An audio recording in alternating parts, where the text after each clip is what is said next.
Ne méprisons pas les autres, ne négligeons pas les autres, car nous ne savons pas.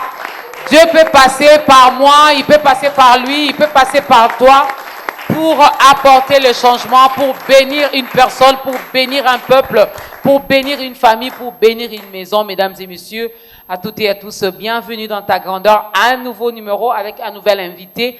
Mesdames et messieurs, nous sommes là pour vous servir, nous sommes là pour vous apporter encore la parole. Cette parole de Dieu qui est esprit et vie, et nous allons encore une fois aujourd'hui rester dans la Bible, rester dans notre constitution qui est donc la Bible.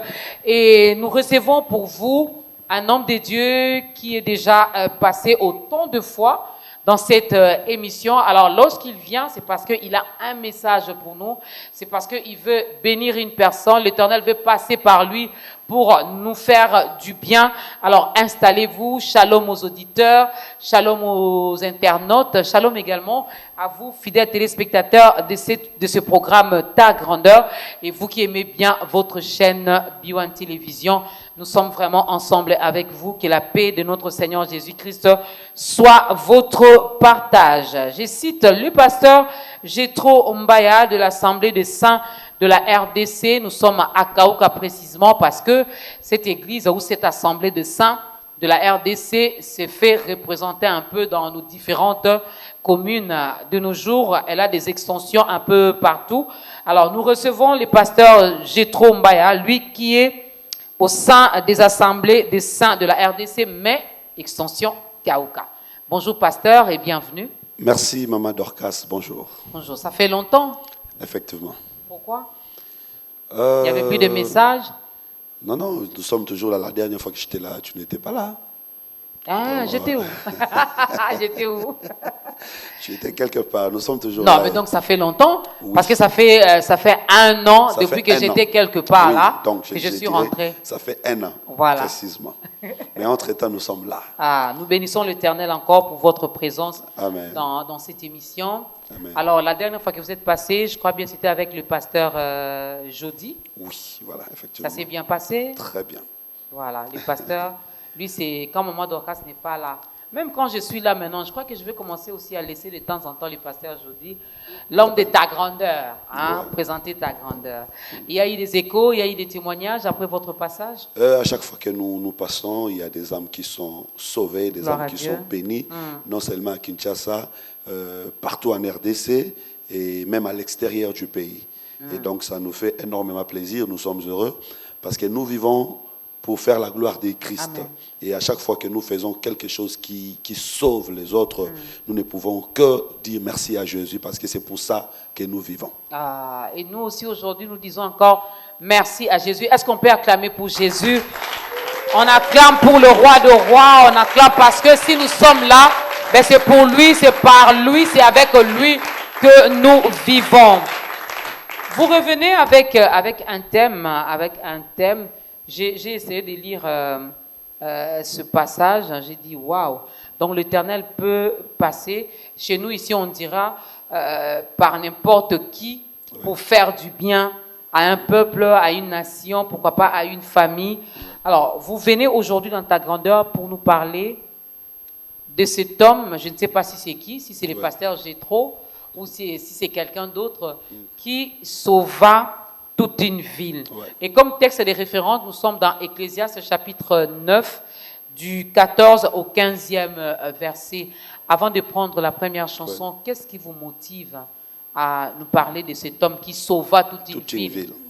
Oh, effectivement, nous sommes dans Ecclésiaste chapitre 9, verset 14 au verset 16. C'est un récit poétique où on est en train de nous parler d'un homme qui était dans une petite ville, parce que tous les détails sont importants. Il y avait une petite ville, et à l'intérieur de cette petite ville, il y avait un homme sage. Alors, la Bible montre qu'il y a eu un roi fort qui a attaqué cette petite ville. Mais cet homme pauvre qui s'est trouvé dans la ville a sauvé la ville avec sa sagesse. Okay. Mais après, personne ne s'est intéressé à cet homme. Alors, l'auteur dira, la sagesse du pauvre est toujours méprisée. Alors, nous sommes en train d'étudier quelle est cette ville, quel est cet homme qui a sauvé cette ville, et c'est quoi la sagesse qui peut sauver une ville, Et qui sont ceux-là qui méprisent la personne qui avait sauvé la ville jusqu'à aujourd'hui? Parce que nous sommes ici dans la Bible, c'est vrai que le verbe est conjugué au passé, Oui. mais les effets du verbe continuent jusqu'à aujourd'hui. C'est comme ça en grec, il y a l'aoriste. L'aoriste, c'est un verbe qui se conjugue au passé, mais qui a ses effets dans le présent. Ok. Donc cela continue à se faire aujourd'hui. J'aimerais déjà dire, quand on dit petite ville, ça ne veut pas dire petit dans le sens littéraire. Ok. Parce que si réellement c'était une petite ville, les rois forts ne pouvaient pas s'intéresser à elle. C'est ce que nous vivons aujourd'hui. Tu te considères petit, tu te vois que tu n'as rien, mais il y a trop de combats sur toi. Comment trop de combats sur quelqu'un qui n'a rien?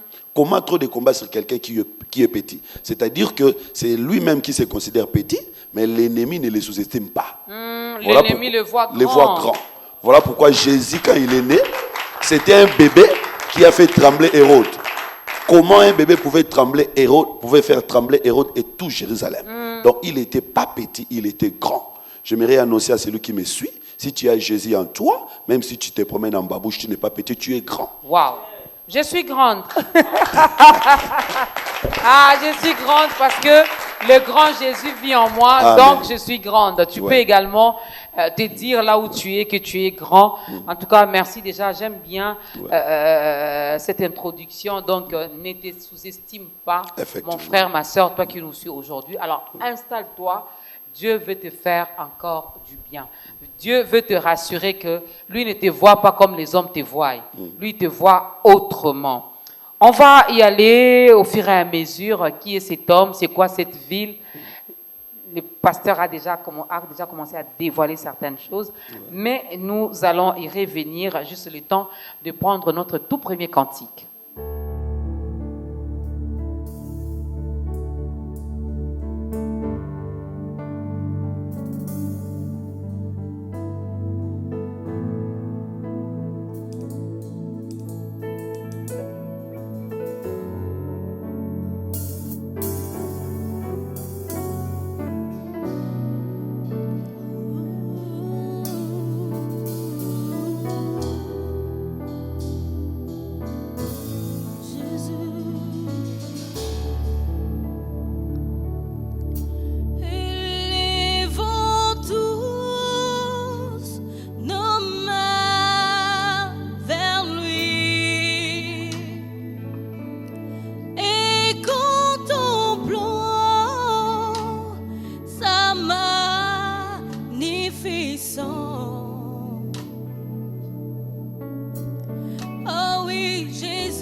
Et oui, le nom de Jésus bénit, le nom de Jésus élève, le nom de Jésus délivre. Le nom de Jésus-Christ nous fait énormément du bien. Les démons tremblent devant le nom de Jésus. Ils sont chassés, ils sont dispersés au nom de Jésus-Christ. C'est le nom-là que nous élevons ici. Lorsque nous disons ta grandeur, c'est la grandeur du nom de Jésus-Christ. C'est la grandeur de notre Dieu. Il est tellement monné. Un homme qui sauva toute une ville. Ecclésiaste chapitre 9, du 14 au 16e verset. On va y aller, on va vraiment décortiquer. On va commencer d'abord par cet homme. Oui. On va commencer par cet homme.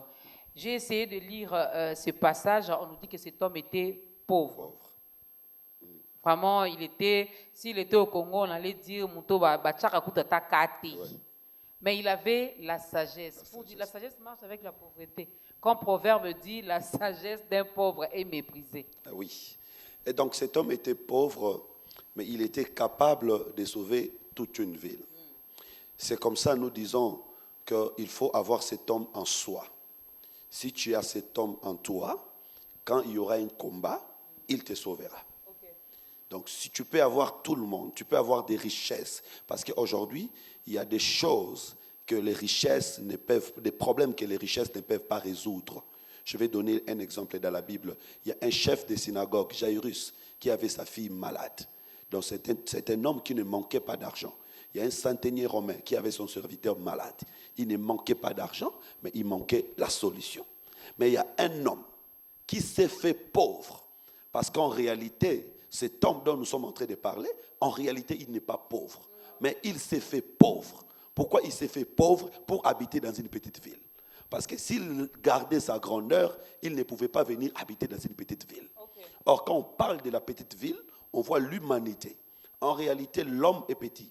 Malgré qu'il peut se faire grand, il peut construire des immeubles, en réalité, l'homme n'est rien. Alors, il y a quelqu'un qui était fort, quelqu'un qui était puissant, mais pour venir habiter dans une petite ville, il devait se faire pauvre. Et nous sommes là en train de parler de Jésus-Christ. Lui qui était Dieu, mais il s'est rabaissé, devenant un homme, pour venir habiter parmi les hommes. Mais pourquoi il était venu? Il est venu pour sauver. C'est comme Salomon disait quand il est en train de construire son temple. Il dit, l'Éternel Dieu, les cieux des cieux ne peuvent pas te contenir. Mais moi, je construis une maison pour toi. Est-ce que tu peux habiter dans cette maison? Donc, pour que Dieu vienne habiter dans une maison que Salomon avait construite, Dieu devait devenir petit. C'est un peu par rapport c'est un peu corollaire avec l'histoire du fils de la veuve de la femme Sunamite. Okay. Ce garçon était mort et sa mère est allée appeler les prophètes. Quand les prophètes Élisée arrivent pour guérir les garçons, la Bible dit les prophètes Élisée montent sur les garçons. Je sais que des faux prophètes utilisent aussi ces passages pour arnaquer. Ils montent sur... Et ils disent c'est biblique. Hein, voilà. Biblique. Mais écoutez, si c'est biblique, écoutez réellement ce qui s'est passé. Il monte sur le garçon, il met sa bouche à la bouche du garçon, ses mains aux mains du garçon, ses pieds aux pieds du garçon. Qu'est-ce que cela veut dire? Un prophète qui est grand, un grand monsieur, mettre sa bouche à la bouche du garçon, ses pieds aux pieds du garçon. C'est-à-dire les prophètes... Quand j'essaie de me faire une image, je trouve que c'est impossible. Donc les prophètes étaient devenus petits, à la taille du garçon, pour sauver les garçons. C'est comme ça que nous disons que ces prophètes, c'est Jésus-Christ qui s'est rabaissé, qui est devenu humain comme nous. Jésus a eu faim comme nous. Jésus a eu sommeil comme nous. C'est-à-dire c'est cet homme grand, il a été tenté comme nous. Donc il s'est rabaissé pour nous sauver. Il est venu habiter près de nous pour nous sauver. Et donc aujourd'hui, nous disons que Jésus-Christ est à nous. Peu importe les combats qui peuvent s'élever contre nous, nous croyons que cet homme qui s'est fait pauvre, il est devenu pauvre pour nous sauver. Donc nous sommes cette petite ville. Nous sommes cette petite ville, en réalité. C'est comme ça que nous disons, nous pouvons tout manquer, mais ne manquons pas Jésus en nous. Et si vous lisez Ecclésiaste, dit que cette petite ville avait peu d'habitants. Là, nous pouvons même voir Éden. Parce que les jardins d'Éden, c'était cette petite ville-là qui n'avait que 2 habitants. Mais un roi fort qui est Satan est venu attaquer cette ville. Et maintenant, le Seigneur Jésus, c'est lui la postérité de la femme. Parce que la Bible dit, c'est la postérité de la femme qui écrasera la tête du serpent. Donc le plus important, Adam et Ève doivent avoir la postérité de la femme pour vaincre. Or, cette postérité de la femme, ce n'était pas Abel, ce n'était pas Caïn, ce n'était pas Seth, mais cette postérité qui devait venir, c'est le Seigneur Jésus-Christ. Et quand lui vient, il donne la victoire à la ville. Et maintenant, il y a lieu ici de comprendre pourquoi ces rois forts avaient attaqué cette ville. Ici, je peux faire un voyage touristique dans les Écritures. Apocalypse chapitre 12, où on nous montre une femme enceinte, enveloppée du soleil, mais un dragon rouge ayant cette tête devant la femme. Qu'est-ce que les dragons cherchent devant la femme? En réalité, le dragon n'a pas besoin de la femme. Non. Le dragon a besoin du fils qui est dans le ventre de la femme.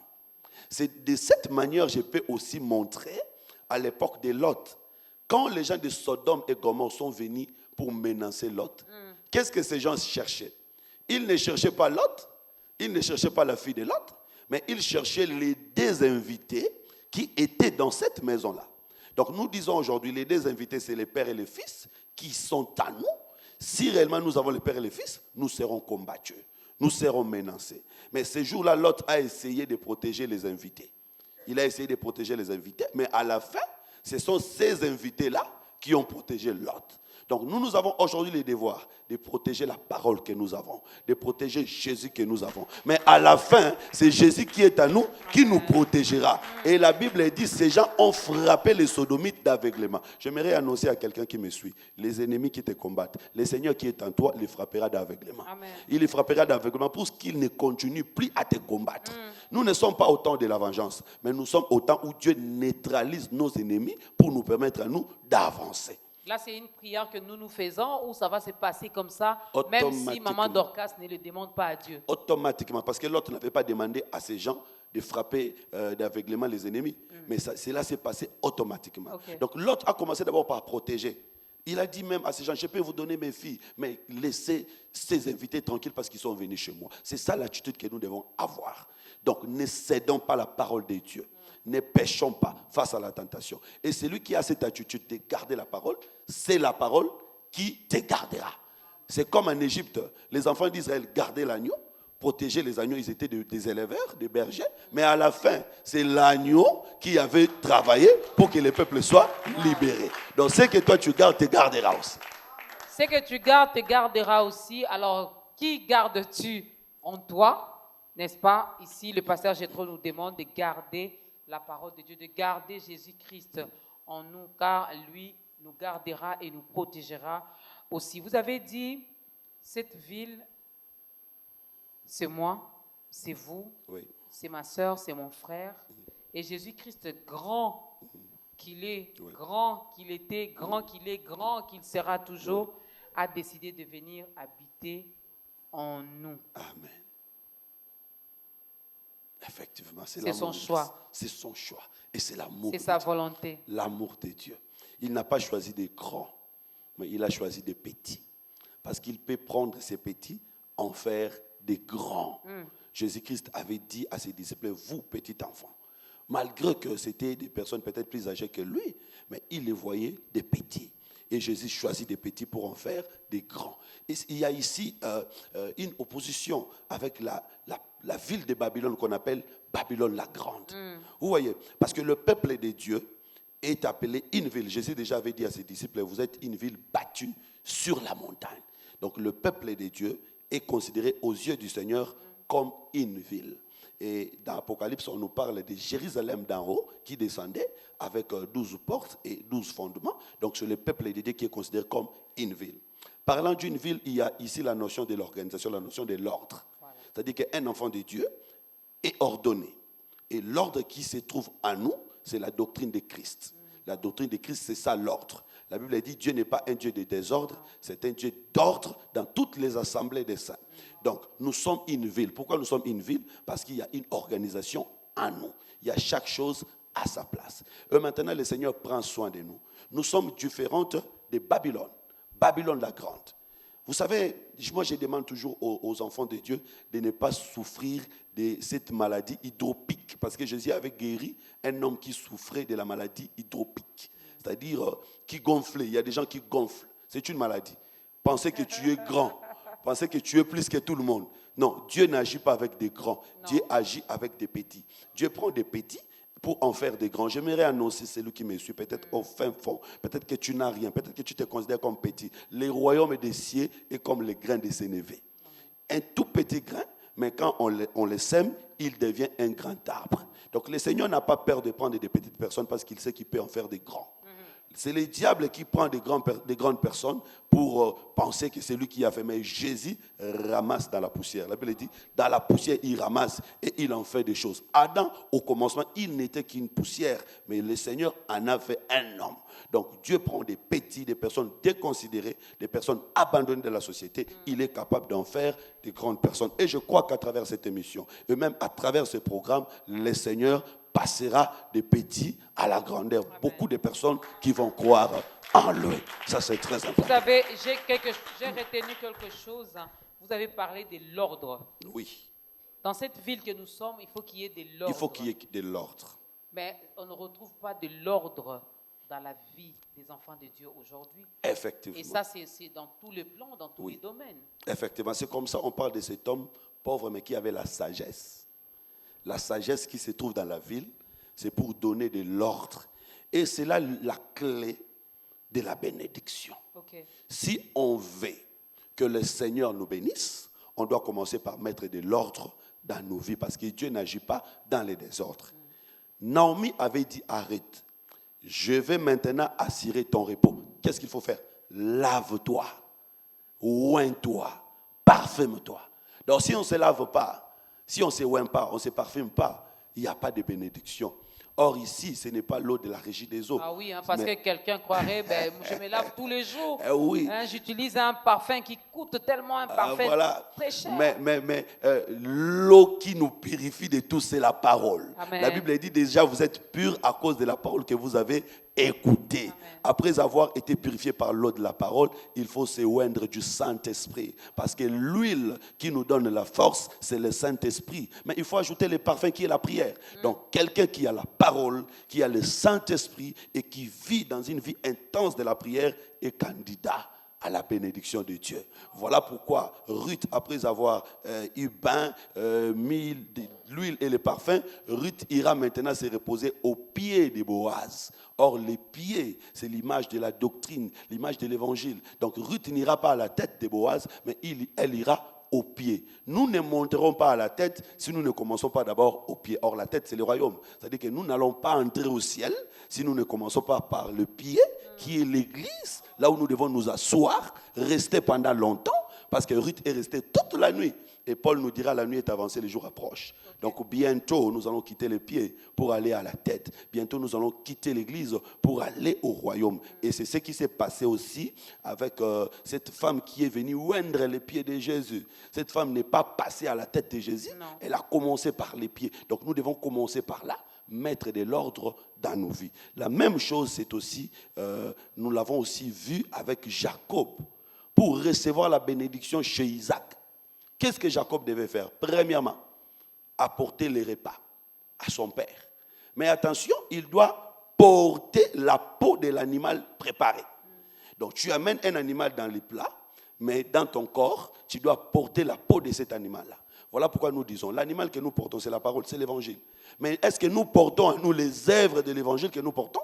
Parce qu'il y a des gens qui parlent de Christ, mais si tu regardes en lui, les œuvres du Christ qu'il est en train de parler n'existent pas. Donc le Seigneur attend de nous non seulement parler de lui, mais le Seigneur attend aussi que nous puissions porter les œuvres du Christ. Et ce jour-là, la Bible dit, Isaac a senti l'odeur de Jacob. Il dit, l'odeur de mon fils est comme l'odeur d'un jardin béni de l'Éternel. L'odeur, c'est cette réputation que nous dégageons. C'est cette comment les gens nous connaissent, comment les gens nous considèrent. Et donc, Isaac ne pouvait pas bénir Jacob si Jacob n'amène pas un animal qui sort du champ d'Isaac. Ça, c'est important. De la bergerie d'Isaac. Et c'est comme ça que nous disons, même quand nous allons dans nos prières, il faut amener à Dieu ce que Dieu avait dit. Il ne faut pas inventer quelque chose. Il faut amener à Dieu ce que Dieu avait dit pour que Dieu te bénisse. Si tu amènes à Dieu sa parole, Dieu te bénit parce que Dieu est faible devant sa parole. Amen. Mais si tu amènes à Dieu autre chose, il ne te bénira pas. Voilà pourquoi moi j'ai toujours dit, même si Ésaü était arrivé à temps, il n'aurait pas eu cette bénédiction. Parce que Ésaü était allé chercher l'animal à la forêt. alors qu'il devait chercher l'animal dans la maison. C'est pourquoi nous disons, n'allez pas au-delà de ce qui est écrit. La forêt, c'est en dehors de la Bible. Mais si tu restes dans la Bible, tu vas trouver l'animal à temps et le Père te bénira. Il y a aujourd'hui beaucoup de prédicateurs qui laissent la maison du Père, qui sont les Écritures. Ils vont dans des forêts. Ils vont dans des forêts, c'est-à-dire chercher des choses qui ne sont pas écrites dans la Bible. Et là, il n'y a pas la bénédiction. La Bible dit, Dieu a mis tout par écrit pour que nous soyons bénis. Alléluia. Ça c'est bien. Il faut aimer la parole. Alors on va quand même lire ces passages d'Ecclésiaste chapitre 9. On prend le verset 14. La Bible dit, il y avait une petite ville avec peu d'hommes. Dans son sein, un roi puissant marcha sur elle. L'investit et éleva contre elle des grands forts. Il s'y trouvait un homme pauvre et sage qui sauva la ville par sa sagesse. Et personne ne s'est souvenu de cet homme pauvre. Et j'ai dit, la sagesse vaut mieux que la force. Cependant, la sagesse du pauvre est méprisée et ses paroles ne sont pas écoutées. Moi, j'aimerais bien que vous puissiez un peu expliquer lorsqu'on parle de la sagesse ici, parce qu'il y a la sagesse de Dieu, la sagesse d'en haut, que Jacques, je crois bien chapitre 3, le verset 17 nous parle de cette sagesse d'en haut. Mais il y a également la sagesse humaine, la sagesse terrestre. Ici, cet homme avait, comment vous définissez d'abord la sagesse? C'est quoi la sagesse? Boigna. Effectivement, il y a la sagesse des dieux et la sagesse des hommes. Mais la sagesse des hommes ne peut jamais résoudre les problèmes, le plus grand problème de l'homme. Parce que le plus grand problème de l'homme, c'est la mort. L'homme a peur de la mort. Et l'homme est toujours vaincu par la mort. Et tous les savants, depuis les siècles antérieurs jusqu'à aujourd'hui, aucun savant n'a pu vaincre la mort. Mais la sagesse qui a vaincu la mort, c'est la sagesse du Christ. C'est au moyen du Saint-Esprit. Et Ecclésiaste lui-même nous explique la sagesse. Ecclésiaste chapitre 8, il dit, qui est sage? C'est celui qui connaît l'explication des choses. Donc la sagesse au moyen de laquelle nous pouvons être sauvés, c'est l'interprétation des Écritures. Parce que Dieu avait donné les Écritures depuis les temps anciens, mais ces Écritures n'ont pas sauvé l'homme, tout simplement parce que l'homme n'avait pas l'explication, l'homme n'avait pas l'interprétation des Écritures. Et mais quand le Seigneur Jésus-Christ est venu, Jésus-Christ nous a amené l'interprétation des Écritures, et au moyen du Saint-Esprit, nous pouvons comprendre les vrais sens des textes. Parce que la Bible dit, jusqu'à aujourd'hui, quand on lit Moïse, un voile est jeté sur le cœur. Et ici, Moïse, ce n'est pas une personne, mais c'est les textes bibliques. Donc, vous pouvez avoir les textes. Si vous n'avez pas l'interprétation, donc vous n'avez pas la sagesse. La sagesse, c'est l'interprétation des Écritures. Et c'est par l'interprétation qu'il y a la vie. Je vais donner un exemple. Pharaon fait un rêve. Il fait un rêve et il cherche qui peut m'interpréter ces rêves. Aucun magicien, aucun sage, aucun astronaute ne pouvait interpréter. Mais il fallait qu'un prisonnier sorte de la prison pour venir interpréter ses songes. Qui est ce prisonnier? C'est quelqu'un que ses frères ont vendu. Or, Joseph était l'image de Jésus qui devait être vendu par ses frères, mais venir interpréter les songes aujourd'hui. Donc aujourd'hui, Jésus nous donne l'explication, parce que c'est quand Joseph a donné l'explication que la famine va fuir, que la famine partira loin. C'est comme ça, je crois. Celui qui a l'explication de la parole va vaincre la sécheresse, va vaincre la crise et va vaincre la mort. Et il y a un autre cas, le roi Nabuchodonosor, qui avait fait un rêve. Et cette fois-là, il a oublié même son rêve. Donc, il fallait qu'on lui donne et les rêves et l'explication du rêve. Et ça, c'est compliqué. C'est comme ça que nous disons aujourd'hui, quand un prédicateur vient, le prédicateur a le devoir de donner les rêves et l'explication du rêve. Or, les rêves, c'est les Écritures. Parce qu'on les rêve, généralement, le rêve, c'est la nuit. L'explication, c'est le matin. Et dans la Bible, nous avons deux temps. Le temps de la nuit et le temps du jour. Le temps de la nuit, c'est tout le temps des prophètes. Et le temps du jour, c'est le temps où le Saint-Esprit est en train d'agir. Donc, un prédicateur doit nous amener les Écritures et l'interprétation. C'est comme ça l'apôtre Paul dit dans Ephésiens chapitre 2, verset 20, nous sommes fondés sur l'enseignement des apôtres et des prophètes, Jésus-Christ lui-même étant la pierre angulaire. Quand on appelle Jésus pierre angulaire, c'est-à-dire qu'il est en train de réunir deux murs.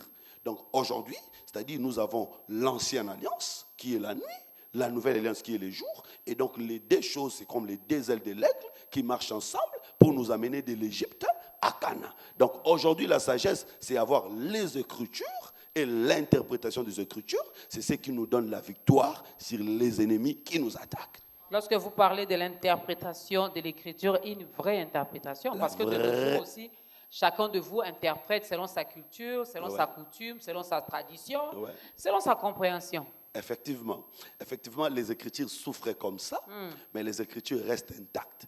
Donc chacun peut parler des Écritures selon qu'il comprend, mais l'Écriture, elle reste. Donc si tu veux comprendre l'Écriture, il faut rentrer dans le contexte de l'Écriture, rentrer dans l'esprit de l'Écriture. Et même dans la littérature, on dit, tu ne peux pas expliquer les textes d'un auteur si tu ne commences pas par comprendre c'est qui l'auteur. C'est quoi sa culture, c'est quoi sa compréhension. Donc on ne peut pas interpréter les écrits de Dieu si on ne connaît pas Dieu. Ça, c'est important. Aujourd'hui, chacun peut émettre son interprétation, mais la vraie interprétation reste l'interprétation que Dieu lui-même donne. C'est comme ça que Daniel avait dit au roi, « Roi, je ne donnerai pas l'interprétation, mais c'est Dieu qui donnera l'interprétation. » Et pourquoi Daniel avait pu expliquer? Parce que Daniel était entré en contact avec Dieu, le Dieu qui donne les songes. Et ce jour-là, il n'y avait que Daniel et le roi qui disaient « Amen ». Parce que les autres ne comprenaient même pas. Quand Daniel dit « Roi, tu avais vu une statue », le roi dit oui, effectivement. Mais les autres ne comprenaient rien. Et cette statue était de 4 parties. Donc aujourd'hui, nous disons, quand nous interprétons, il y a des gens qui regardent sans comprendre, mais ceux qui étaient depuis l'éternité dans ces choses comprennent. Parce que ce n'est pas aujourd'hui que nous avons créé en Christ, c'est depuis l'éternité que nous avions créé en Christ. Et là, je vais ouvrir une parenthèse dans la parenthèse, parce que permettez-moi, en mathématiques, on ouvre des crochets dans la parenthèse. Hier, j'étais en train de parler sur les songes de Pharaon. Pharaon a vu 7 bœufs qui sortaient, 7 vaches qui sortaient de l'eau. Il y avait des vaches grasses qui sont sorties de l'eau et des vaches maigres. Donc, je disais que ceux qui sont grasses, elles ne sont pas devenues grasses sur la terre. Elles sont sorties comme ça. Et ceux qui sont sortis maigres ne sont pas devenus maigres sur la terre, elles sont sorties comme ça. J'ai dit à quelqu'un, on a vu ces vaches en train de manger. Elles ne mangeaient pas pour devenir grasses parce qu'elles étaient déjà grasses. Mais elles mangeaient pour conserver leur grandeur. Donc je te dis, ce soir ou ce matin, selon l'heure à laquelle tu me suis, tu n'es pas devenu grand dans le monde. Tu ne deviendras pas grand dans le monde, tu es né grand. Donc ce que tu fais, c'est pour consolider la position que Dieu t'a donnée. Notre grandeur, notre christianisme, notre foi, nous ne l'avons pas obtenu dans le monde. Nous sommes nés avec. Mais si nous prions, c'est pour conserver. Et ceux qui sont méchants, ils ne sont pas devenus méchants dans le monde. Là, je contredis un peu Jean-Jacques Rousseau. Ils sont nés comme ça. Ils sont nés comme ça. C'est comme ça quand ces vaches maigres... On peut naître méchant, on le devient. Déjà, quand on n'est pas chrétien, on le devient. Est-ce que je peux naître méchant? Oui. C'est une dimension. C'est vrai que je peux dire que je ne suis pas né chrétien, je suis devenu chrétien. Mais dans une autre dimension, non, je suis né déjà chrétien. Israël est allé en Égypte comme étant israélite. Donc, ils étaient déjà israélites. Donc, quand ils sont arrivés en Égypte, ils étaient confondus avec les Égyptiens, mais ils étaient israélites. Voilà pourquoi ils allaient sortir. Et quand ils sont sortis aussi avec les Égyptiens. Mais arrivés en cours de route, les Égyptiens devaient rentrer parce que cette nature n'était pas en eux. Donc, nous ne sommes pas devenus chrétiens en Égypte. Nous étions déjà chrétiens, nous nous sommes retrouvés dans le monde. Voilà pourquoi nous disons que nous ne partons pas au ciel, mais nous rentrons au ciel. Parce que nous sommes venus de là. Alors maintenant, ceux qui sont méchants, ils ne font que manifester ce qui était en eux. En réalité, c'est ce qui est en toi qui se développe. Vous savez, une personne qui est née noire, quand il grandit, son teint se développe. Donc, on ne développe que ce qu'on est. On ne développe pas autre chose. Donc, ceux qui sont en train d'émerger dans les biens, c'est parce que les biens se trouvent en eux. Et la Bible dit, recevez avec douceur la parole de Dieu qui a été plantée à vous. Ah, donc je reçois quelque chose qui était déjà en moi. C'est que si la parole n'était pas en moi, je ne saurais pas la recevoir. Donc ceux qui écoutent la parole, ceux qui comprennent la parole, c'est ceux qui avaient la parole. C'est comme ça, vous allez voir, le 3e jour de la création, Dieu, quand il crée la terre, Dieu dit que la terre produise. Oui. Mais la terre n'a pas produit le 3e jour, la terre a produit le 6e jour. Donc ce qui s'est manifesté le 6e jour, c'est le fruit de ce que Dieu avait planté le 3e jour. J'ai dit à celui qui me suit, en toi il y a des immeubles, en toi il y a des avions, en toi il y a de grandes choses. Peut-être que tu ne les vois pas maintenant, mais Dieu avait déjà planté. Parce qu'on plante toujours avant et la manifestation c'est après. Donc cette parole que je suis en train de déclarer, c'est comme la pluie qui viendra faire germer les semences que Dieu a plantées à toi. Et au même moment, la parole de Dieu, quand elle sort, elle développe l'amour du Christ dans les uns, mais la haine chez les autres. Ouais. La même assiette que Pierre avait mis la main, Jean avait mis la main, Judas avait aussi mis la main là-bas. Mais quand Judas met la main là-bas, ça lui donne envie de vendre Jésus. Mais quand Jean met la main là-bas, ça lui donne envie de mettre sa tête sur le corps de Jésus. Donc la parole que nous écoutons nous pousse à Christ et la parole fait fuir les autres loin de Christ. On va prendre la deuxième chanson, mais c'est comme si ceux qui sont nés méchants,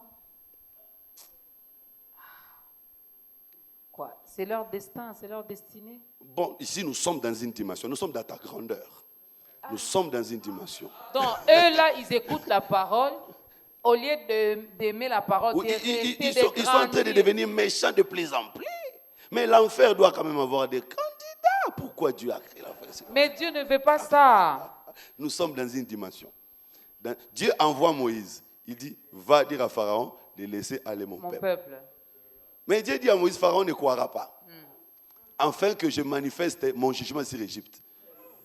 Et à la fin, Dieu dit à Moïse, moi-même, je rendrai Pharaon incrédule. Donc, qui a rendu Pharaon? Qui a endurci le cœur de Pharaon? C'est Dieu lui-même.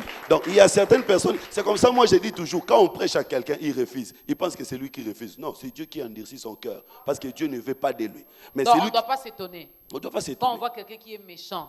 Ne t'étonne pas, trouve ça normal. Ok. Ne te fâche même pas contre lui, ce n'est pas sa faute. C'est comme ça, moi, ce n'est pas sa faute. C'est la sémence. C'est la sémence qui est en lui. Ce n'est pas sa faute. Et si tu vois quelqu'un qui est bon, qui ne se glorifie pas, ce n'est pas parce que tu es bon que tu es bon. Non. C'est Dieu qui a permis que tu sois comme ça. Wow. Parce que personne ne peut être bon par lui-même. Mais c'est la grâce de Dieu. En tout cas, je prends la décision, je ne veux plus m'étonner. Toi qui es méchante là, persévère dans ta méchanceté. On comprend. C'est la sémence. Ah, toi qui es bon, persévère dans cette bonté. On sait que ce n'est pas toi. C'est la bonté même qui est Jésus-Christ, c'est là qui vit en toi, qui fait que tu sois une bonne personne. Donc ne vous étonnez plus de mauvaises personnes. Les Judas doivent aussi exister, non? Sinon Jésus ne sera pas vendu et nous ne serons pas sauvés. Ah là là, nous saluons tous les Judas qui nous regardent. Deuxième chanson.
Sango Nzambe asangisaka oyo ya ye lokola Jacob qui ressembla ses fils mokolo bikamwe babeli bakobika toya kozwa bopemi à l'homme qui sauva toute une vie.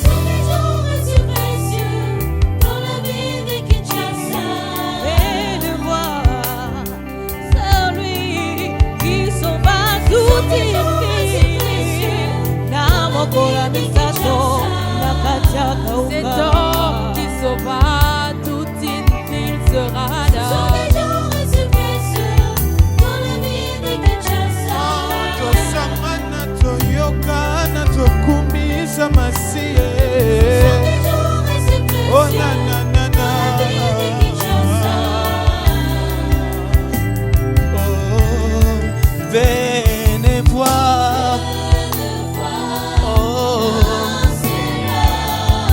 c'est l'homme. C'est tellement étonnant. Un seul homme qui sauva. Il est sans pareil. Unique à son genre. Jésus, il est sans pareil. Unique à son genre.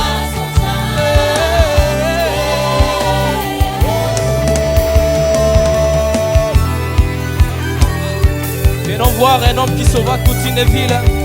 Mokolo les 12, les 13, 14 juillet 2023, Nakauka, sur l'avenue Sécurité 15 bis, Kalamu référence école de navigation. Oh! Ah! Tosangana Tokumi Sankolo. Ah! Tosangana ye, Toyokana ye. Soya koyoka mbeki ya Nzambe, je tromba ya ye. 3 jours de grâce pour un peuple unique na kati ya kauka e. Boya tosangana toluka Yesu na mokolo ale 12, na mokolo ale 13, na mokolo ale 14 juillet. Kolo Yesu amonanaka na baye baluka ke Yesu amonanaka. Nabaye balukake, Yesu amonanaka. Nabaye balukake, Yesu amonanaka. Come on, il est là Nzambe. Come on.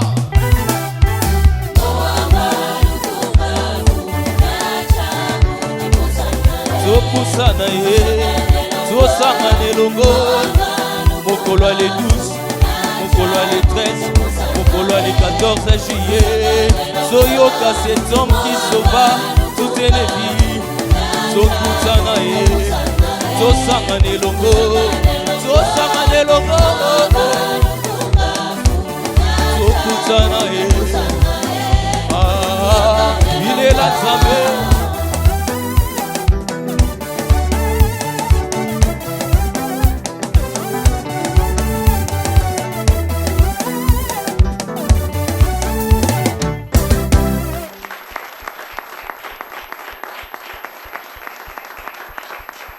Un homme qui sauva toute une ville, mesdames et messieurs, cet homme qui était pauvre, cet homme qui était méprisé, cet homme qui était délaissé, cet homme à qui on ne le regardait même pas, mais Dieu est passé par lui pour sauver toute une ville.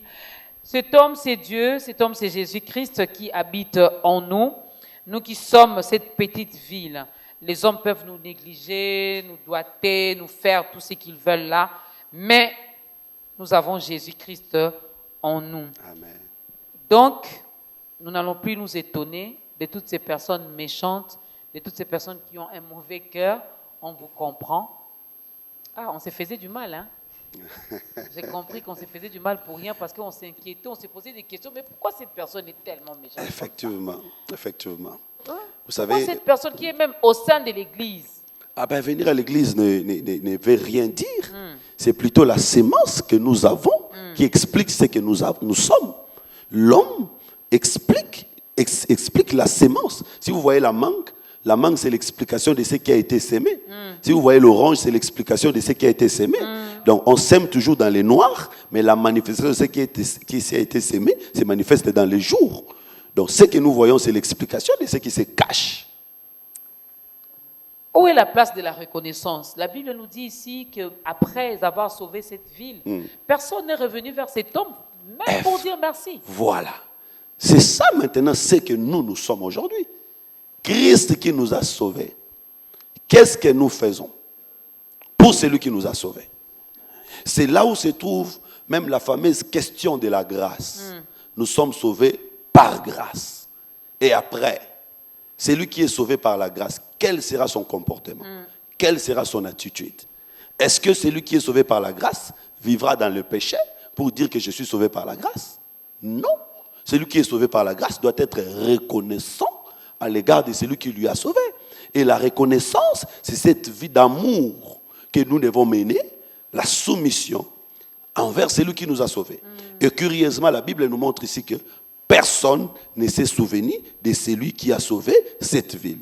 Il y a un seul, il n'y a pas deux, un seul qui a sauvé l'humanité. L'humanité n'a pas deux sauveurs. L'humanité n'a pas trois sauveurs. L'humanité n'a qu'un seul sauveur, c'est le Seigneur Jésus-Christ. Mais qui se souvient de lui? Qui les reconnaît? Vous savez, Moïse, quand Dieu l'envoie pour aller libérer les peuples d'Israël, Dieu a commencé par dire à Moïse d'enlever ses chaussures. Moïse a enlevé les chaussures. C'est vrai qu'il y a aujourd'hui d'autres doctrines, d'autres foi qui enlèvent aussi des chaussures pour se souvenir ou pour être en contact avec la pensée de Moïse.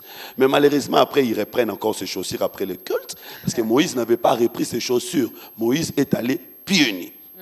Parce que la Bible ne nous dit pas que Moïse avait repris les chaussures. La même chose avec Josué, qui est allé aussi pieds nus. Alors, ça explique quelque chose, parce que Deutéronome chapitre 25, la Bible nous dit que si un homme meurt et laisse une femme, sans pour autant laisser une postérité, son frère prendra cette femme pour relever sa postérité. Et si le frère n'est pas capable de prendre la femme, le frère sera déchaussé. Et donc nous disons que celui qui était mort sans laisser une postérité, c'est Adam. Peut-être que tu ne croiras pas. Adam était mort sans avoir des enfants. Alors, son frère... Je ne crois pas. Ouais. Vous dites peut-être tu ne croiras pas, je ne crois pas. Adam était mort sans avoir des enfants. Ah, bon, Caïn a Abel. La Bible dit ceci. Les jours où tu mangeras ces fruits, tu mourras. Est-ce que les jours où Adam avait mangé les fruits, il avait Caïn et Abel? Donc Adam était mort déjà ces jours-là. Une mort spirituelle. Ah oui. Donc Caïn et Abel sont les enfants des morts. Vous voyez. Alors maintenant, Moïse était venu, il n'a pas pu sauver. Josué n'a pas pu sauver. Tous les prophètes qui se sont succédés n'ont pas pu sauver.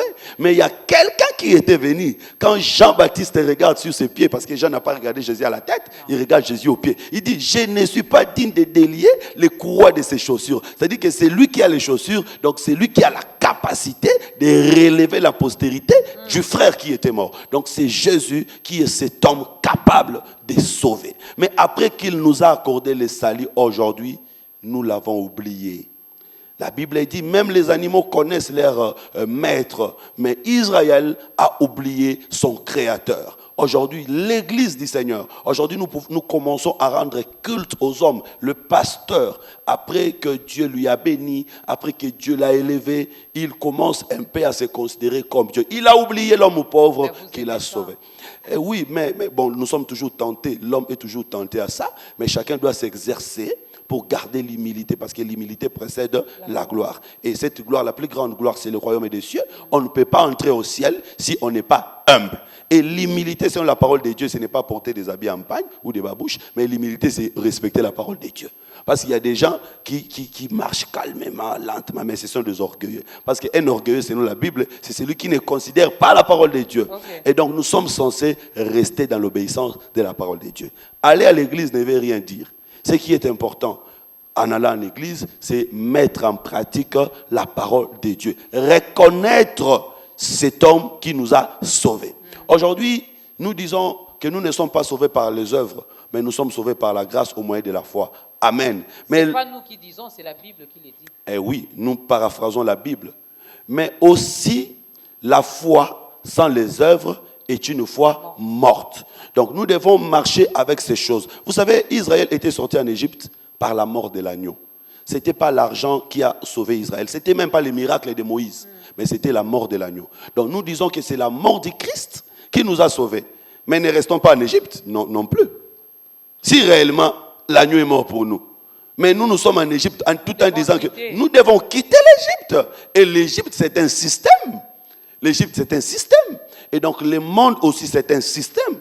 Quitter le monde ne veut pas dire que nous ne serons plus au Congo, nous ne serons plus à Paris. Non, nous serons là, mais nous ne vivrons plus selon les systèmes du monde. C'est ça notre reconnaissance. Le Seigneur n'attend pas qu'on lui donne l'argent. Le Seigneur n'attend pas qu'on lui donne des maisons. Le Seigneur attend que nous puissions mener une vie conforme à sa parole. Le seul cadeau que nous pouvons donner à Dieu, c'est même pas un cadeau. C'est ce que nous lui devons, c'est nos vies. Voilà pourquoi vous allez voir que Dieu a marché avec Abraham étape en étape. Dieu a commencé par demander à Abraham des animaux. Genèse 15. Abraham devait donner. Les animaux, c'est comme les biens. Dieu a demandé. Abraham a donné. Genèse 17. Dieu a demandé à Abraham une partie de son corps. La circoncision. Abraham a donné. Et Genèse 20, Dieu demandera à Abraham maintenant son fils. Son unique. Et ici, c'est l'image de la vie. Donc, tu peux donner tes biens à Dieu, c'est très bien. Tu peux donner une partie de toi, c'est-à-dire ton temps à Dieu, c'est très bien. Mais Dieu attend que tu donnes toute ta vie. Donc, ceux qui donnent l'argent à l'église, c'est une étape. Ceux qui donnent un temps, ils viennent assister au culte, c'est une étape. Mais la dernière étape, pour que Dieu jure, parce que quand Abraham donne son fils, Dieu jurera par lui-même. C'est grave, un Dieu qui jure. Donc, pour que Dieu puisse jurer, tu dois donner ta vie. Et donc, donner sa vie, c'est la reconnaissance de l'œuvre que cet homme a accomplie. Vous savez, le deuxième jour de la création, Dieu a séparé les eaux d'en haut et les eaux d'en bas. Aujourd'hui, il y a deux sortes d'eau. Et Apocalypse chapitre 17 explique les eaux comme étant le peuple. C'est-à-dire, Dieu a séparé deux peuples. Il y a un peuple terrestre et un peuple céleste. Le peuple terrestre, c'est sur elle que la grande prostituée est assise. C'est sur elle que la bête est assise. Mais le peuple céleste, la bête ne peut pas s'asseoir dessus. Donc nous devons rendre culte à Dieu. Et chacun doit rendre culte à Dieu dans sa manière de vivre. L'adoration, ce n'est pas pleurer dans l'église, parce que les gens confondent. Non. L'adoration, c'est rendre culte à Dieu. On rend culte à Dieu, ta manière de t'habiller, ta manière de répondre, ta manière de te comporter. C'est ça la reconnaissance que nous devons avoir envers l'homme qui a sauvé la ville. Et ne peut être reconnaissant que celui qui est sauvé. Alors, nous pouvons vite comprendre celui qui est sauvé par la reconnaissance. Celui qui n'est pas reconnaissant, on comprend seulement qu'il n'est pas sauvé. Parce que quand Israël a traversé la mer Rouge, Israël a chanté. Donc celui qui est en train de chanter pour le Seigneur, danser, parce que la danse a une dimension spirituelle aussi, c'est l'obéissance à la parole. C'est comme la fille d'Hérodias qui avait eu la tête de Jean-Baptiste parce qu'elle avait bien dansé. Donc dans une dimension, nous pouvons présenter cette fille comme étant l'église aussi, qui obéit à la parole et qui aura la tête qui est le royaume. Ça, c'est une dimension. Donc nous disons que si nous sortons de l'Égypte, nous devons chanter pour le Seigneur. Nous devons chanter ici, ce n'est pas seulement crier, mais rendre culte à Dieu, adorer le Seigneur. Et ne soyons pas comme ces Israélites qui après, quand ils ont vu... Oui, j'allais même vous poser cette question. Ouais. Ils sont sortis de l'Égypte, ils ont rendu grâce à Dieu, ils ont chanté des cantiques, les louanges et tout. Mais après, à chaque fois qu'il y avait un obstacle, à chaque fois qu'il y avait un obstacle, qu'est-ce que ce peuple faisait? C'est ça l'ingratitude. C'est ça l'ingratitude. Dieu te donne un mariage puisqu'il n'y a pas des enfants. Mais tu as oublié que c'est lui qui t'avait donné ce mariage-là. Dieu te donne un emploi puisqu'il n'y a pas de promotion. Tu vas chez le féticheur. Tu as oublié. Donc nous sommes ingrats. Nous ne devons pas être comme ces gens-là. Pourquoi il ne nous donne pas seulement du coup, il te donne le mariage, il te donne les enfants, il te donne un travail, il te donne la promotion, un bon salaire, une maison et une voiture. Le problème, ce n'est pas Dieu. Le problème, c'est nous. Ok. Vous savez, on promet quand on n'a pas les moyens de réaliser. C'est-à-dire que tu as besoin de $100, tu as besoin de 200. Je dis, effectivement, je t'ai donné, mais je te donne demain. Parce que maintenant, je n'en ai pas. Même pourquoi Dieu promet? Parce que Dieu a tout. Il n'a pas besoin de promettre. Si Dieu promet, c'est nous. Il attend que nous puissions atteindre l'âge, que nous puissions atteindre le niveau de supporter cette bénédiction. Parce que Dieu sait qu'il peut te donner. C'est comme un enfant qui demande à son père, achète-moi une voiture. Mais l'enfant a 10 ans. Je sais que ça va le tuer. Donc il faut que j'attende qu'il atteigne l'âge pour que je le donne. Donc Dieu te donne un travail. Il sait que tu as encore besoin de ces salaires-là. Contente-toi de ça. Il sait quand est-ce qu'il va ordonner que ça augmente. Il te donne un mariage, il n'y a pas d'enfant. Il sait le pourquoi. Parce qu'il y a aussi des ennemis. Vous savez pourquoi Dieu n'avait pas amené Israël dans le chemin de 3 jours, mais il a amené Israël dans le chemin de 40 jours, 40 ans. La Bible dit, Dieu savait que s'il amène Israël par le chemin des Philistins, ils auront de sérieux combats et ils vont renoncer à ces voyages. Donc Dieu sait, il peut te donner un enfant maintenant, mais il sait que s'il te donne l'enfant, je ne sais pas pourquoi je parle de ça, je crois que ça concerne quelqu'un. S'il te donne cet enfant maintenant, tu ne vas pas supporter ces combats, peut-être tu vas perdre cet enfant, ou tu vas perdre ta vie. Il te fait attendre. Attends, parce que sa volonté est souveraine. Amen. Et Dieu ne fait jamais d'erreur. Donc nous devons nous contenter de ce que Dieu nous donne. Et la reconnaissance, c'est dire merci à Dieu en toutes choses, à tout moment. Pasteur, tu as une église de 50 membres, dis merci à Dieu. Tu as une église de 100 membres, dis merci à Dieu. Ce n'est pas parce que tu as 1000. On veut avoir 5 000. Oui, 5 000, 10 000. Donc, on aura du mal aussi à gérer. Hein.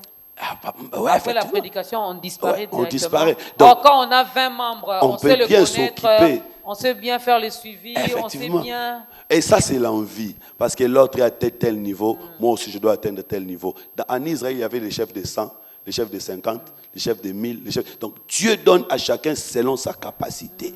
Et donc, nous devons savoir reconnaître la grâce de Dieu. Wow. Chacun de nous est fruit de la grâce. Amen. Chacun de nous est produit de la grâce. Amen. Et donc, sachons dire merci à Dieu tous les jours pour la vie, pour la force, pour la santé. Et le Seigneur nous bénit de plusieurs manières. Et donc, nous appelons les enfants de Dieu à comprendre que cet homme qui nous a fait du bien, nous devons reconnaître ses œuvres. Soyons reconnaissants en chacun de nous. Dieu a doté des capacités et ça c'est vrai. Une chose est sûre, qu'il ne va pas nous donner de la même façon. Effectivement. N'est-ce pas?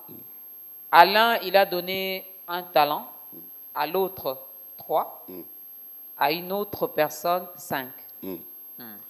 Si toi tu as reçu un talent, contente-toi de tes un talent, fructifie, travaille, multiplie. Ne regarde pas sur les 3 talents que l'Éternel m'a donnés. Sinon, je comprendrai la sémence qui est en toi. Et là, Maman Dorcas, il faut expliquer que ce que Dieu attend de nous, ce n'est pas le nombre de ce que nous donnons. Non. Mais tu vois, celui qu'on a donné, il y en avait 8, on donne à l'un 5, à l'autre 2, et puis à l'autre 1. À celui qu'on a donné 5, s'il n'avait pas multiplié, ça allait rester 5. À celui qu'on avait donné 1, s'il avait multiplié, ça allait devenir 2. Donc tu vois, celui qui allait avoir 5, allait avoir plus que celui qui a 2. Mais qu'est-ce que Dieu allait agréer? Dieu allait agréer celui qui en a 2. Donc aujourd'hui, ce n'est pas parce que lui, il a 1000 membres, 5000 membres que Dieu l'agrée. Non. Dieu agrée l'œuvre. Qu'est-ce que tu fais pour le Seigneur? Ce n'est pas parce que lui, il a des véhicules, toi tu marches à pied que Dieu agrée l'autre. Non. Non. Dieu agrée l'œuvre. Donc chacun de nous doit travailler de mieux en mieux pour le Seigneur et c'est ce que Dieu agrée. Dieu ne regarde pas l'apparence. Parce qu'aujourd'hui, le christianisme est devenu un christianisme d'apparence, des aspects. Dieu n'est pas dans les apparences. Dieu habite au fond de nos cœurs. Dieu veut voir les fruits de l'œuvre que nous faisons pour lui. Dieu veut voir les fruits de l'œuvre que nous faisons pour lui, mesdames et messieurs.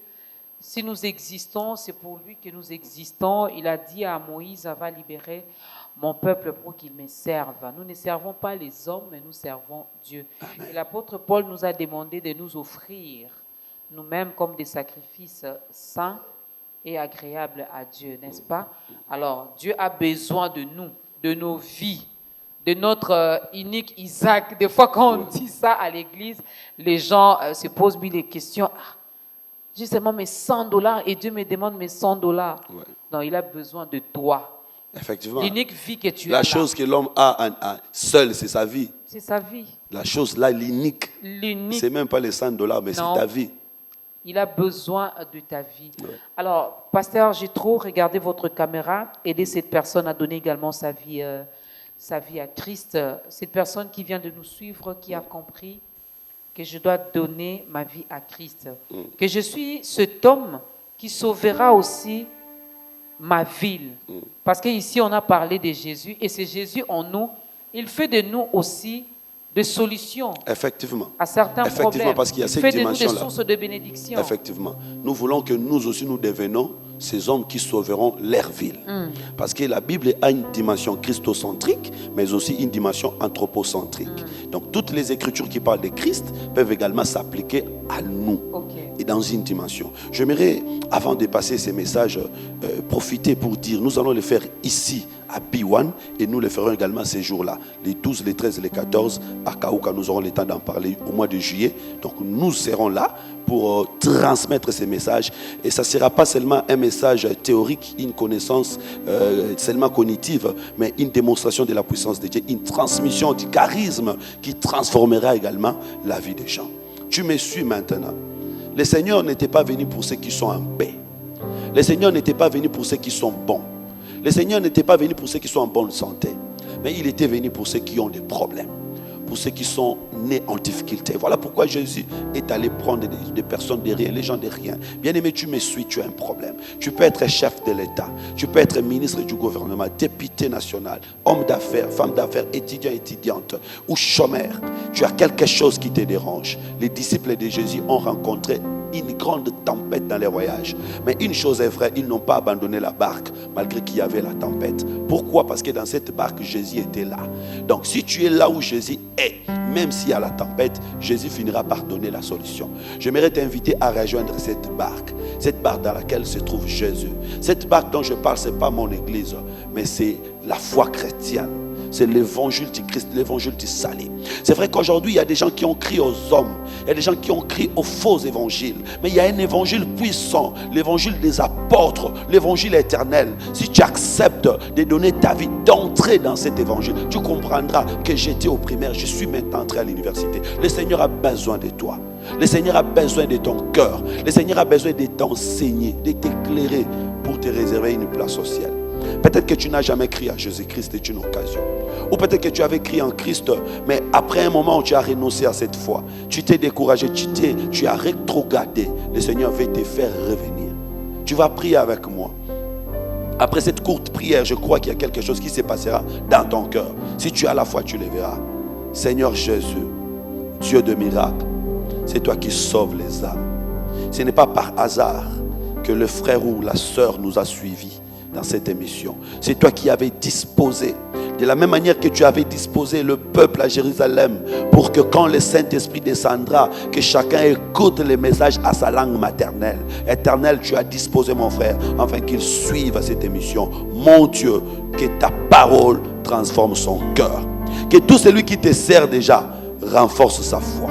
Que tout celui qui n'a jamais connu le Christ, Seigneur, que tu te révèles en lui, que tu te manifestes, que tu manifestes la profondeur de ton amour en lui.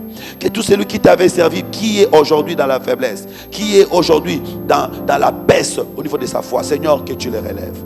Je bénis mon frère, ma soeur. Je bénis cette émission au nom de Jésus. Amen. Gloire à Jésus. Gloire à Jésus. Est-ce qu'on peut faire mieux que ça? Acclamer pour toutes ces âmes. Nous sommes dans la joie et une fête qui est organisée en votre honneur, mesdames et messieurs. Bienvenue dans la grande famille des enfants de Dieu. Nous sommes très heureux de savoir que désormais, on peut vous appeler nos frères, on peut vous appeler nos sœurs. Amen. Donc, parce que nous avons un même Père. Alors, Pasteur Jétro, je sais qu'avec vous, il y a beaucoup de choses à dire. Moi, j'aime bien ces thèmes qui m'a également interpellé, qui m'a aussi interpellé. Des fois, on se sous-estime. Des fois, on s'est dit, bon, nous sommes venus les accompagner. Il y en a, on a entendu ça, beaucoup de Congolais, beaucoup de Quinois réfléchissent comme ça. Et toi qui es au Bango. Mais avec ces thèmes, nous avons compris que nous ne sommes pas n'importe qui. Amen. C'est vrai que nous sommes méprisés, c'est vrai que nous sommes délaissés, abandonnés. Mais l'Éternel nous regarde autrement. Amen. Et c'est nous que l'Éternel a choisi. Donc, il n'y a plus de raison d'être triste, de s'enfermer quelque part. Non. Tu as quelque chose en toi. La chose que toi tu as, l'autre n'a pas. Donc toi, tu es la solution pour cette personne qui n'a pas ce que toi tu as. N'est-ce pas? Regarde bien entre tes mains, tu as quelque chose. Qu'est-ce que nous pouvons retenir avant de parler de cette campagne? Oui, nous retenons que nous ne sommes pas n'importe qui, parce qu'il y a l'homme avec nous. Cet homme qui s'est fait pauvre. Et quand il s'est fait pauvre, curieusement, où est-ce qu'il laisse sa richesse? C'est chez nous qu'il dépose. C'est comme l'enfant prodigue, quand il est parti de chez son père, il a amené la richesse de la maison du père, il est allé d'ici. Où est-ce qu'il a donné chez qui? Il a donné aux prostituées. Et c'est nous qui étions ces prostituées-là que l'enfant prodigue a donné. Donc le Seigneur nous a donné tout. Il n'avait même pas regardé notre état. Il nous a donné. Et c'est comme ça, la Bible parle, Cantique des Cantiques parle d'un homme qui était revenu chez sa femme la nuit avec la rosée sur sa tête, mais la femme n'a pas ouvert la porte et cet homme s'est tourné et cet homme est allé chez les prostituées. Nous disons que cet homme, c'est Christ qui était venu en Israël. Israël a refusé de l'accueillir, il est venu chez nous. Donc, si tu as Jésus en toi, tu es une ville qui a quelqu'un d'important en lui. Et tous les combats que tu auras dans ta vie, parce que croire en Jésus, c'est aussi déclencher un combat. Le diable te combattra. Pourquoi? Parce qu'il cherche à te ravir les trésors précieux que tu as. Jésus est un trésor que nous devons garder. Parce qu'à la fin, c'est lui qui va nous sauver. Donc, tout celui qui garde Jésus, qui garde la parole de Christ, il garde son salut. Parce que c'est Jésus qui nous sauve. Donc, désormais, tu es une petite ville, mais tu es une grande ville. Parce qu'il y a quelqu'un en toi. Désormais, tous les combats qui s'élèvent contre toi démontrent ta grandeur. Et la grandeur du combat, c'est la grandeur de la grâce que Dieu t'a montrée. Plus tu es élevé, plus tu subiras les secousses des vents et reste serein, le Seigneur ne t'abandonnera jamais. Ne t'abandonnera jamais car c'est Dieu est fidèle et nous, pour les 10 ans de ta grandeur, nous voulons vraiment célébrer la fidélité de Dieu parce qu'il y a eu des combats, il y a eu des attaques à gauche et à droite, mais l'Éternel est resté fidèle. Il est resté avec nous, il continue d'ailleurs à être avec nous. Alors préparez-vous parce que nous allons célébrer la fidélité de Dieu ensemble avec vous. Et si Dieu le permet, par sa grâce, par sa bonté, ça sera le 13 août prochain. Je pense que nous serons invités. Hein? Oui, vous êtes déjà invités. En tout cas, tous les hommes de Dieu qui sont passés dans ta grandeur d'office, vous êtes invités. Mais avec vous, le problème, c'est quoi? Lorsqu'on va arriver les jours J, chacun va brandir son programme. Ah non, je dois aller prêcher à Kingabois, vraiment. Parce que c'est un dimanche, hein, je signale déjà que c'est un dimanche. Et ça sera les après-midi, parce que le matin, on ne veut pas déranger les différents cultes. Bon, les après-midi, donc les après-midi, mais il y aura qui seront là. Les pasteurs me posent toujours cette question. Maman Dorcas, vous avez encore invité qui? Oh, j'ai invité Maman Dorcas, j'ai invité Maman Kapinga, j'ai invité. Oh là là, moi avec tout ce que j'ai comme programme, faut venir, soyez humble. Sinon, on va découvrir la sémence qui est en vous. Pasteur, j'ai vu la campagne. Où est mon t-shirt? Pardon? Il n'y a pas ma taille. Mais vous répondez en chuchotant pour moi, donnez-moi mon t-shirt. Mais non, oh non, il y a ta taille, il y en a. Il y en a ou il n'y en a pas? Vous n'avez pas amené. Vous n'avez même pas pensé à ça. Quand on met un t-shirt comme ça, quand on vient, on amène pour l'équipe de ta grandeur aussi. Effectivement. Hein, Normalement. Normalement. Vous avez quelle sémence en vous? Pasteur, parlons de la campagne. Les 12, les 13, les 14, 3 jours. L'année passée, nous avons eu un homme qui sauva toute une ville. C'était seulement un seul jour. Okay. Et c'était extraordinaire.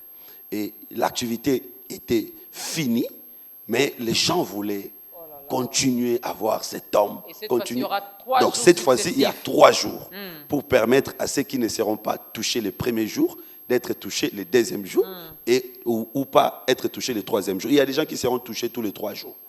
Donc nous appelons les enfants de Dieu, nous appelons le peuple de Dieu, les 12, notez ça, les 12, les 13, les 14 juillet, de 15h à 19h30. Avenue Sécurité numéro 15 bis, la grande avenue, Avenue Sécurité numéro 15 bis, quartier Kaouka Komi de Kalamou, donc vers en diagonale de Cercle Onatra. Ou encore vers l'école de navigation. Donc nous sommes là, ceux qui connaissent le coin savent. Si tu ne sais pas, tu peux te renseigner juste si tu as sur Victoire, tu demandes école de navigation, avenue Sécurité numéro 15 bis, Assemblée des saints de la RDC, les 12, les 13, les 14. Ce sont des jours, des journées extraordinaires où Dieu va se manifester d'une manière différente. J'invite ceux qui sont malades, j'invite ceux qui ont des problèmes, j'invite ceux qui sont découragés. Il y a un homme qui est là pour sauver toute une ville. Wow. Donc il va sauver. Quand on dit toute une ville, il sauve tout le monde. Et je crois que même la ville de Kinshasa sera impactée par cette activité. Et par la même occasion, nous allons montrer à chacun de nous comment il peut devenir cet homme qui peut sauver la ville de Kinshasa. Notre ville souffre. Est-ce que c'est le gouverneur qui va sauver la ville? Est-ce que c'est le président qui va sauver la ville? Même cet homme pauvre-là qui est à Maloueka, il peut aussi sauver cette ville. Et donc, dans cette activité, nous allons montrer comment chacun de nous peut devenir l'homme de la situation pour sa famille, l'homme de la situation pour son quartier. Amen. De la même manière que Christ seul avait sauvé la ville de Naïm, Christ seul avait sauvé Jérusalem, il est capable de sauver ta famille, il est capable de sauver ta vie et te rendre aussi capable de sauver les autres. Donc il y aura une grande onction, une grande puissance et ces 3 journées de charisme, de la manifestation de Christ, j'appelle ceux qui ont des problèmes, ceux qui ont des difficultés. Vous savez, la foi n'a jamais eu de perte. Croire, il n'y a pas de perte. Tu ne perdras rien en fait. Tu ne perdras rien, même si tu n'es pas guéri. Tu n'as rien perdu. Tu dois croire seulement. Mais si tu doutes, tu perds. Là, tu perds. Parce que peut-être que ça allait être l'occasion pour toi d'être sauvé. Vous savez, cette femme qui était courbée pendant 18 ans, si elle n'était pas là ce jour-là, elle serait restée comme ça. Donc peut-être que les 12, les 13, les 14, c'est pour toi. Oui. Si tu ne viens pas, peut-être que c'est l'unique occasion que le Seigneur te donne pour guérir ta maladie, pour résoudre ton problème, pour donner la réponse à ta question. Parce que je crois, au moyen du message, la sagesse sortira pour donner la solution. Venez, ne manquez pas. Et surtout, moi, je suis toujours disposé après le culte pour recevoir les uns les autres. Donc venez, le Seigneur ne manquera pas à accorder une grâce. Les 12, les 13, les 14, de 15h à 19h30, avenue Sécurité numéro 15 bis, quartier Kaouka, commune D. Kalamou, référence, école de navigation vers rond-point Victoire. Voilà. Comment faire pour contacter les pasteurs Jétro? 09 98 40 52 62. 09 98 40 52 62. Vous pouvez nous écrire par WhatsApp. Nous sommes là pour répondre. Je pouvais profiter pour annoncer.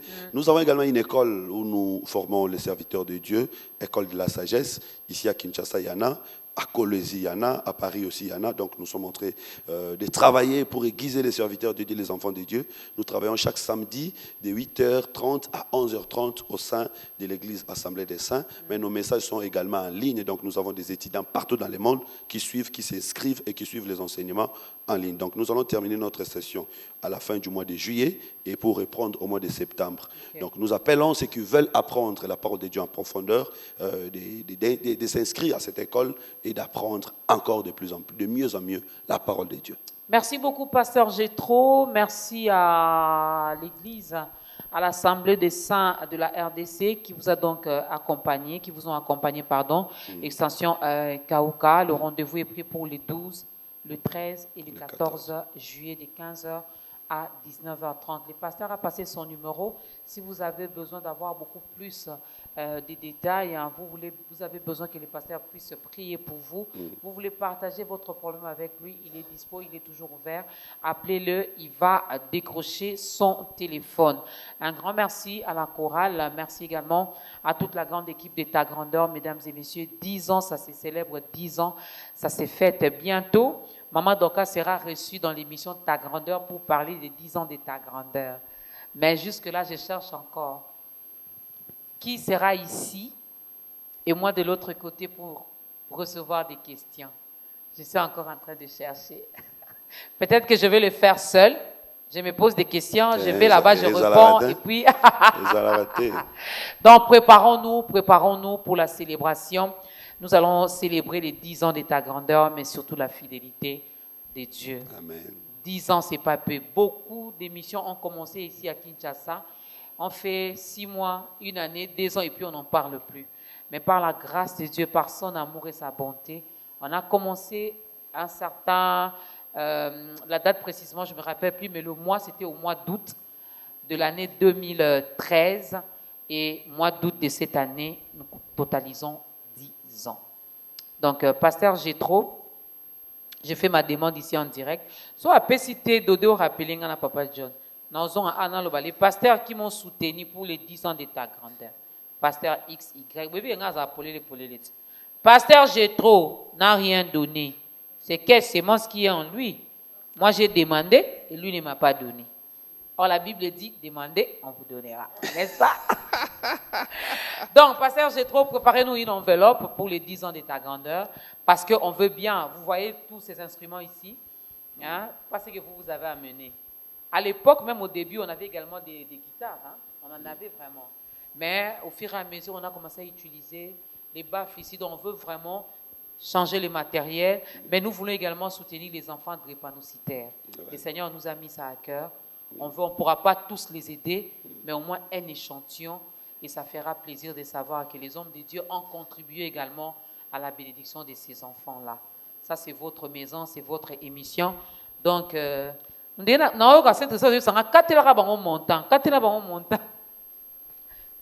levons-nous, bénissez-nous. On a aussi l'appel des fonds. Appel des fonds, on a ça là. On a l'appel des fonds. Mais on a ça montant. Non, selon que le Seigneur va vous le mettre. Nous allons le faire volontairement. Voilà. Alors, merci à la grande équipe de Ta Grandeur. Merci vraiment. Je crois qu'après 10 ans, on va pas se reposer parce qu'on va continuer à travailler pour Dieu. Le malin ne se repose pas. Mais je compte bien, par la grâce de Dieu aussi, organiser quand même une sortie, rien qu'avec la grande équipe de Ta Grandeur, où on sera là Ceux qui sont mariés viendront avec leurs épouses. Ceux qui sont célibataires viendront seuls. Et maman Dorcas viendra seule. Papa restera à la maison. Pasteur, bénissez-nous et puis on va prendre le dernier cantique. Seigneur, nous te disons merci pour ce temps que tu nous avais accordé, pour les merveilleuses choses que tu nous as révélées au moyen de cette émission. Nous croyons, Seigneur, que c'est une sémence qui produira beaucoup de fruits à nous. Non seulement les fruits spirituels, matériels, financiers. Seigneur, nous profitons pour recommander les 10 ans de cette émission entre tes mains. Pour voir, Seigneur, tous les projets qui sont prévus. Seigneur, donne les moyens afin que les choses se passent à la dimension de ton nom, à la dimension de ta grandeur. Bénis la présentatrice et toute l'équipe. Bénis tous ceux qui nous ont soutenus dans cette émission, tous ceux qui nous ont suivis. Au nom de Jésus, nous avons ainsi prié. Amen. Amen.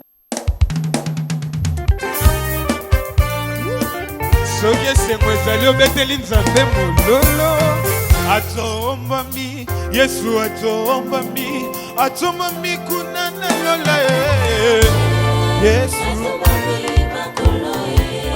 mobali nangaye kasi lokola nyoka motako, nyoka na motako, Moïse atombola na désert soki na suami na nyoka yoyo kasi Pilato atuni motuna boye Yesu pe Barnabas bolingi topesa bino nani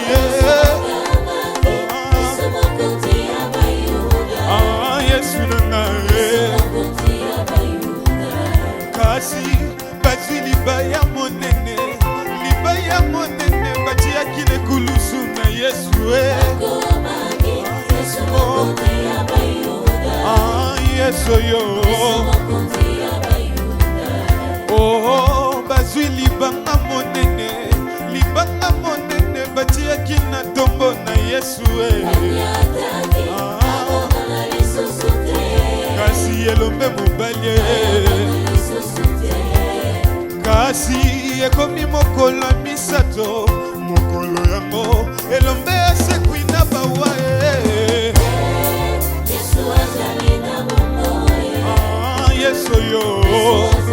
est-ce que tu peux acclamer le roi des rois?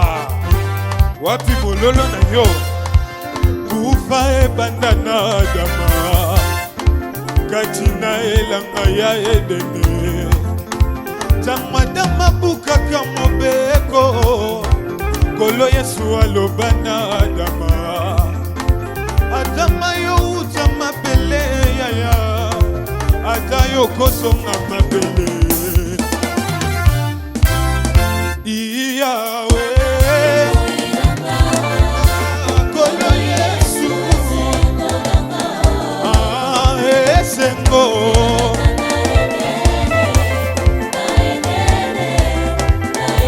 kasi soki olingi libala